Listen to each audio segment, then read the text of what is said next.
Terrorist का सवाल है, अगर मैं कहूँ कि लॉन्च पैड पे कितने टेररिस्ट अगर बैठे हुए हैं, तो हमारे पास लॉन्च पैड पे तकरीबन, मेरे पास जो फिगर है, ये तकरीबन फिगर जाता है 160, जिसमें तकरीबन नॉर्थ ऑफ पीर पंजाल 130 है और तकरीबन 30 के आसपास यहाँ पे साउथ ऑफ पीर पंजाल है।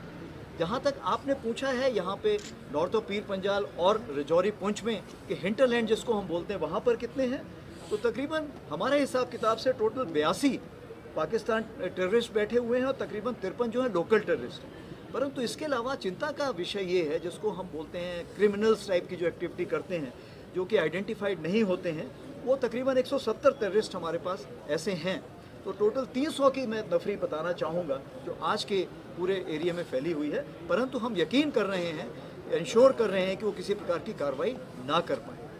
Now, as far as security scenario in Kashmir is concerned, if you see after the abrogation of Article 370, it has undergone a major change, and all the trend lines which are there are coming down today.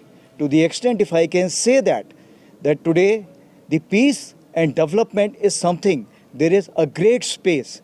To meet the people's aspiration, there is a great space. So the civil administration is doing a great job in kind of occupying this space and making sure that the terrorism is put on a back seat. कि क्या हमने terrorist को control कर लिया है? इसका जवाब ये है, बहुत हद तक हाँ, हमने उसको कंट्रोल कर लिया। तो अभी जो बाहर के लोग हैं, जो हमारा पड़ोसी मुल्क है, वो दूसरे तरीके अपना रहा है। दूसरे तरीके किस तरह के हैं कि वो अभी पिस्टल्स को यहाँ पे लाने की कोशिश कर रहा है, ग्रेनेड्स को भेजने की कोशिश कर रहा है, और वो साथ में क्या कर रहा है, ड्रग्स भेजने की कोशिश कर रहा है। और इन चीज़ों का तालमेल बना के वो छुटपुट हरकतें कराना चाहता है। और वो छुटपुट हरकतें जब कराना चाहता है तो वो किसको करेगा? वो उस बेबस और असहाय को करेगा जो यहाँ पे अपने रोज़मर्रा की ज़िंदगी चलाने के लिए आया था, जो कश्मीरियों की सहायता करने के लिए आया था यहाँ पर। आज उसके ऊपर ये जो कार्रवाई की जा रही है, बड़े दुख की बात है। और उसके लिए पुलिस, फौज और सब कुछ, और जो खुद की वहाँ की लोग हैं, वो इसमें शामिल हुए हैं कि हम इसको नहीं किसी तरह होने देंगे। इसीलिए आप देखिए, ये जो भी हो रहा है वो काफ़ी कम है और उसमें और कमी लाने की कोशिश कर रहे हैं। और जिसने भी इस प्रकार की गलती की है उसको उसकी सज़ा मिल रही है।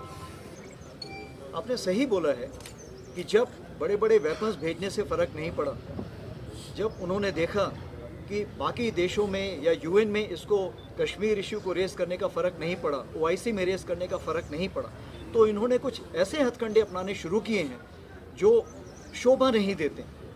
जैसे ड्रग्स बहुत ही तादाद में भेजे जा रहे हैं। पिछले साल जून में तकरीबन 45 करोड़ की हीरोइन पकड़ी गई थी बारामूला में, जिसके साथ वेपन्स, ग्रेनेड्स और ये सारी चीज़ें पकड़ी गई थी। उसी प्रकार से बॉर्डर एरिया में हम बहुत जगह हीरोइन और बहुत सारी तस्करी की ऐसी चीज़ें पकड़ रहे हैं जो कि गलत है। यहाँ तक कि जो हम टेररिस्ट मार रहे हैं उनको भी बोल रहे हैं बॉर्डर में कि नहीं, आप स्मगलर मार रहे हो। मतलब आप कहना चाहते हो कि आप यकीन है कि आप यहाँ से ड्रग्स भेज रहे हो। तो ये निहायत गलत बात है जो पाकिस्तान इस चीज़ को कर रहा है। दूसरी चीज़, जहाँ तक रेडिकलाइजेशन का सवाल है, रेडिकलाइजेशन जो है वो उसके लिए, जहाँ तक आप रिक्रूटमेंट की हम अगर बात करें, ये मेरे को बताना बहुत ज़रूरी है कि तकरीबन 35% जो रिक्रूटमेंट है जो आज हो रहा है कहीं भी, उसमें ये जो टेररिस्ट बन रहे हैं उसमें 35% लोग 20 साल की उम्र से कम हैं।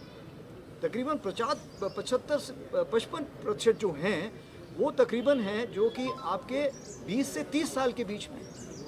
और ये जो ऐसा एचलॉन है या लेवल है, जिसके लिए कौन जिम्मेवार होगा?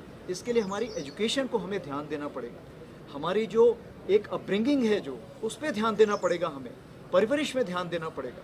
और इनको हमें ऐसे मौके देने पड़ेंगे कि ये लोग अच्छे स्कूलों में जाएं, बाहर निकलें और भारत के बाकी जगह को समझें कि क्या क्या कार्रवाई हो रही है। इसी चीज़ को मद्देनजर रखते हुए हमने तकरीब 1800 स्टूडेंट यहाँ से बाहर के प्रदेशों में भेजे हैं जो वहाँ पे शिक्षा ग्रहण कर रहे हैं। देखिए, जहाँ तक ड्रोन का सवाल है और काउंटर ड्रोन, तो ये दोनों ऐसी टेक्नोलॉजी जो बढ़ती रहेंगी और आगे आने वाले दिनों में ये दोनों तरफ से इस पर कार्रवाई होती रहेगी। वो ड्रोन भेजने की कोशिश करेंगे, हम काउंटर ड्रोन इक्विपमेंट लगाएंगे। तो अभी हम क्या कार्रवाई कर रहे हैं कि हमने जगह जगह पर काउंटर ड्रोन इक्विपमेंट भी लगाया हुआ है, और हम उन जगहों को भी देख रहे हैं जहाँ पे ये ड्रोन इक्विपमेंट ये गिराता है, वेपन्स गिराता है। उन जगहों को भी हमने ईएमआर कर रखा है और उन जगहों पे भी पहुँच के हम कार्रवाई कर रहे हैं ताकि टेररिस्ट और वेपन का मिलाप ना हो सके। और आपने सही फरमाया है कि आज जो हालात ऐसे हैं कि टेररिस्ट तो है, अगर उसके दिमाग में सोच विचार में बैठा है कोई कार्रवाई करने के लिए भी, तो भी वो कर नहीं पा रहा है क्योंकि उसके पास वेपन्स की कमी है।